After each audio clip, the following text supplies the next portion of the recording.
Bonjour à tous, nous allons vous parler aujourd'hui de Coco, le dernier dessin animé de Pixar, réalisé par Lee Unrich et Adrian Molina. Alors le pitch en quelques lignes. Miguel est un jeune garçon qui rêve de musique. Malheureusement sa famille lui interdit d'en écouter, d'en jouer. À cause d'un aïeul qui s'est particulièrement mal comporté envers sa famille, puisqu'il a quitté femme et enfant. Alors, qu'est-ce que ça vaut Coco? Bah Coco est un excellent Pixar, comme d'habitude.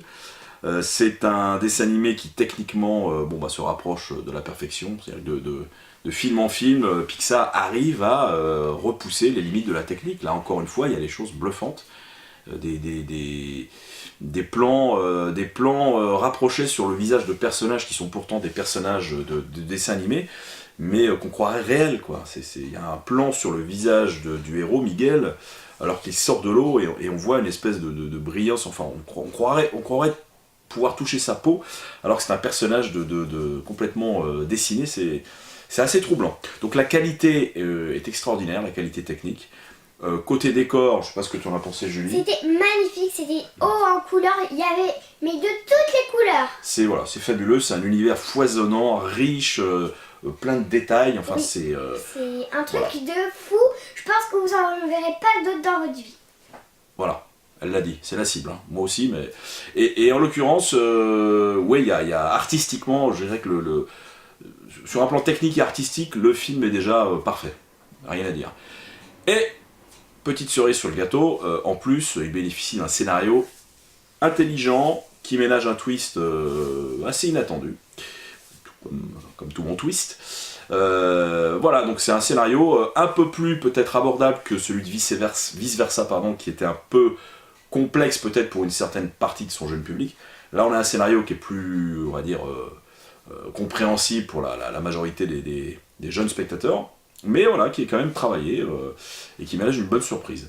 Alors, deux petites choses, deux petites remarques quand même, cet univers, ça se déroule pendant le jour des morts au Mexique, donc avec des visuels un peu baroques, et bon, pour rappel, Coco n'est pas le premier film, le premier dessin animé, plutôt, à aborder le jour des morts au Mexique, puisqu'on avait précédemment Manolo, que Julie va nous montrer, voilà, disponible en Blu-ray, voilà, qui était un film produit par Guillermo del Toro, qui déjà jouait de ce folklore-là à fond. Alors il y avait des allers-retours dans le monde des morts, etc. Bon, on retrouve un peu ça dans Coco, voilà, mais c'est tout, le point commun est là, c'est l'univers graphique est assez proche forcément, tête de mort, squelette, etc. Mais voilà, on a un film qui n'a rien à voir, même si précédemment, voilà, si vous aimez Coco, jetez un œil sur Manolo, ça vous replongera un petit peu dans le délire visuel. Voilà, donc pour revenir à Coco, écoutez, artistiquement, techniquement, au niveau du scénario, c'est une petite perle, rien à dire. Voilà, peut-être qu'un jour on tombera sur un Pixar pas bien, mais pour l'instant on attend toujours, voilà. C'est un grand Pixar. Un petit bémol peut-être, Disney oblige, El Día de los Muertos, donc traduit littéralement le jour des morts en espagnol, en français, alors pour la VF en tout cas, ça donne le jour des ancêtres. Voilà, on n'y dit pas mort, on évite de dire le mot mort, alors que les Mexicains dans leur folklore n'hésitent pas à utiliser, à parler de la mort. Quelque part ils en font quelque chose d'un peu moins triste. Il n'y a pas de souci, il n'y a pas de tabou. Là, la VF, elle a un petit côté tabou. On dit le jour des ancêtres, on dit la cité des ancêtres. Bon, c'est la cité des morts, c'est le jour des morts. Mais bon, bref, c'est pas grave. Ça ne concerne peut-être que la version française, je ne sais pas. Mais voilà. Sinon, écoutez, un très bon Pixar, très émouvant. Je crois que tu as pleuré à la fin, je crois. Non, c'était à cause d'une poussière. Ouais, bien. Moi aussi.